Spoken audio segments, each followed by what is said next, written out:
a majority of Republicans now say that Donald Trump is the most electable candidate in the 2016 field. Now, this is according to a new Associated Press-GfK poll that showed that 7 in 10 Republican and Republican-leaning registered voters say that Trump could win if he's the Republican nominee. Wow. Think about the contrast now between where we were 3, 4, 6 months ago. Amazing. I'll get into that later, but he's followed by Dr. Ben Carson, whom the Republicans and Republican-leaning respondents say that at least 6 out of 10 of them say that Republicans, or of the Republicans, say that Ben Carson could win. So this is backed up by a lot of polling data. Previous polls show that Donald Trump is crushing the field, with the exception of 1 or 2 polls where he's either tied with Ben Carson, slightly behind, or slightly ahead within the margin of error, right? And that's, I believe that was one of the recent New Hampshire polls that had him being slightly edged out by Ben Carson. But it wasn't more than 6 months ago when Donald Trump was considered the joke candidate. He was the punchline. Even I wasn't sure about how serious he was about running for president, or how serious about winning he was. We didn't know. Well, now we know. He is serious. Now, whether or not that's fueled by patriotism or his own ego is yet to be seen, right? Yet to be determined. But he's serious. He thinks he can win. And he's got a pretty good shot. Now, the establishment is not going to agree. Well, of course, because they're the establishment. They still think he's a punchline. And there's some different reasons. Now, Donald Trump and, to some extent, Ben Carson, well, they're not exactly liked by the Republican establishment. Ben Carson a little less so. Or a little more so, I should say. They like him a little bit more. Donald Trump, they hate him.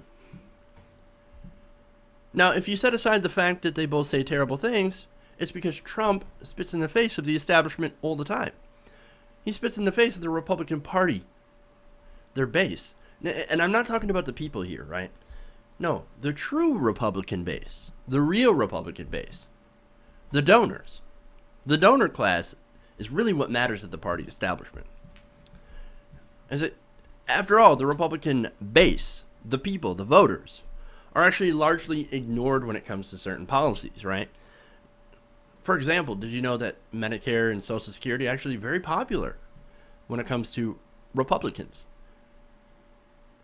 And yet here's the party that continuously tries to cut Medicare and Social Security. They don't care what the voters think. They don't.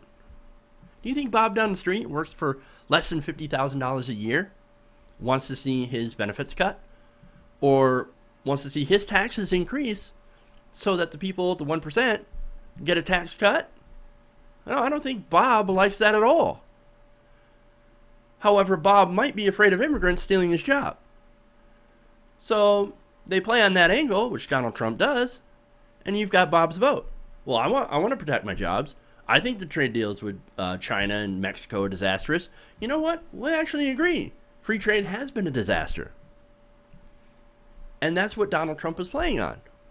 And then, of course, that's one of the things that makes him popular with the people, but very unpopular with the establishment that loves free trade, that loves multinational corporations being able to stash their money overseas and pay less taxes or even no taxes.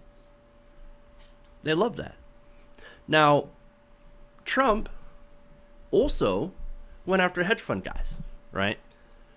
He went after some of the rich people, some of the donors to the Republican Party. They didn't like that too much.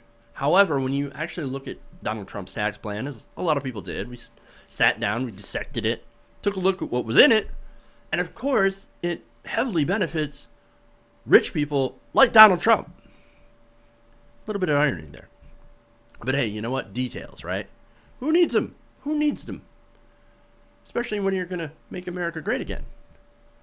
But wait a minute. doesn't that admit that America's not great? Well, America's pretty great. Does it need work? Of course. But America's already pretty great. I think we should all agree on that. But anyway, that's a slogan. But here's the thing about Trump, right? So the Republicans, they don't like him just because he has good policies. No, they like him because he's strong. He speaks his mind. And he's quote, not PC. Right? So he's strong. Him speaking his mind, people equate that with strength. And there's actually a quote from somebody who's a Trump supporter. I think Trump is more electable. He's strong. We need strength these days. Do we? Now, this poll also looked at favorability. Now, in this regard, actually, Ben Carson comes up on top. He's actually getting 65% favorability. Trump is pretty close, 58%. Now, when it comes to the broader electorate, the AFB-GfK poll found that Trump is actually viewed unfavorably by 57% of those surveyed. That's actually the highest negatives of any Republican candidate. You know who's next on the list as unfavorable? No, it shouldn't be any surprise. Jeb Bush.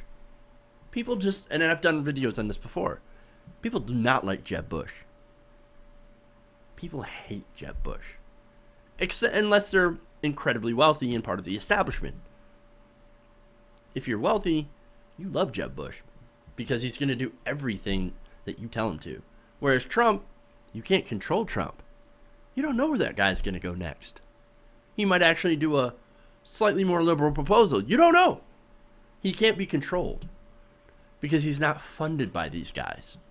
The guys that fund Bush, that Bush swears loyalty to.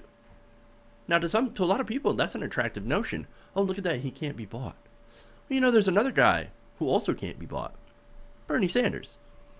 I'm just saying. All right. Now, overall, all but one GOP candidate is viewed more unfavorably than favorably by all those questions. Carson. Ben Carson. He draws about equally positive and negative views, and yet he still remains unknown by a significant portion of the general electorate. And this is the general.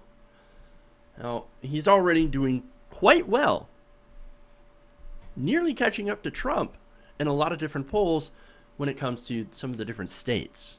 But in the general, he's not very well known. All right. So even with those negatives, right, with Donald Trump being viewed very, very negatively, he still does very, very well. The Republicans, they want Donald Trump. And this kind of goes back to my theory about this election. This is the election of the outsiders. This is a rebellion against the establishment. And you're seeing it both on the right and left. You're seeing the establishment candidate in the Republican primary getting crushed, getting destroyed.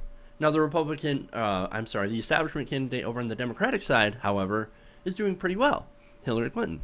And that just shows the difference of attitude between both sides. Still, I think in this election, and in this election only, someone like Bernie Sanders is doing remarkably well. This is one of the only chances that we'll see that happen, I think, in a very long time.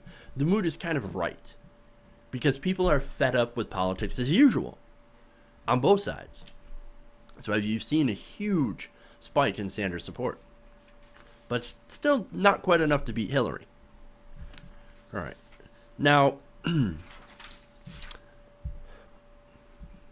another thing about the outsider candidate. Now, the poll also asked about that. According to the poll, 77 to 22% margin, Republican registered voters in leaner states that they prefer an outside candidate who will change how things are done, rather than someone with Washington or with experience in Washington who can get things done. Now, they also prefer someone with private sector leadership experience over experience holding elected office. Now, this is once again because Republican voters don't like the establishment. They don't like politicians. They also think that you should run government like a business. Now, to me, my opinion, that's crazy, right? Because in order to run government like a business, you'd have to think of it as a business. Well, that would imply that government would need to profit off of something. That sounds kind of communist. Let's be honest. The government shouldn't be making money off people. And it doesn't sell a product. So why should you treat it like a business? That makes no sense to me. It should, however, be using taxpayer money to do certain things the private market can't or shouldn't. And there are some things the government can do more efficiently when you remove that profit motive from the mix. And there are some things that should just not have a profit motive attached to it. For example, healthcare. Now, if you want to say that, Nike makes good shoes, yeah, they do.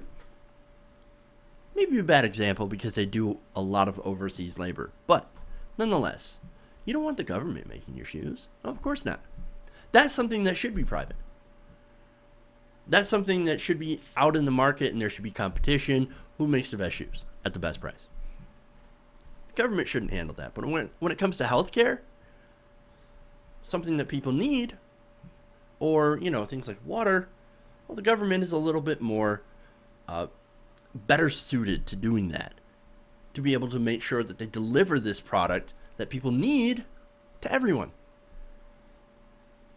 That's sort of how our system is based. We live in a mixed market economy, and it should stay that way. Now, right now, it leans a little bit far too in favor of private industry. It needs to be scaled back just a little bit. And there are some things where you should have a public option added in, for example, healthcare. But I digress. I don't understand how somebody with experience in the private industry would make a better president for everyone other than large businesses or the business community. I don't get. They don't just represent the business community, or they shouldn't. The president just doesn't represent business. It should represent everyone, including business. And that's why there should be advisors. But as I said, that's my own opinion.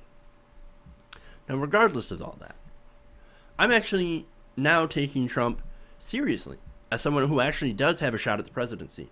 Remember, in some polls, when you match him up against Hillary Clinton, Trump actually beats her.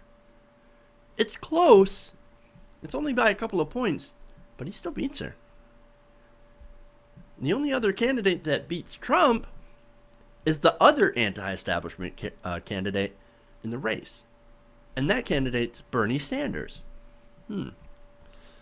Now, if Trump becomes the GOP pick, and this is my theory, and maybe I'm wrong, but if they pick Trump and the Democrats pick Hillary Clinton, there's a possibility that we could end up living in Donald Trumpistan.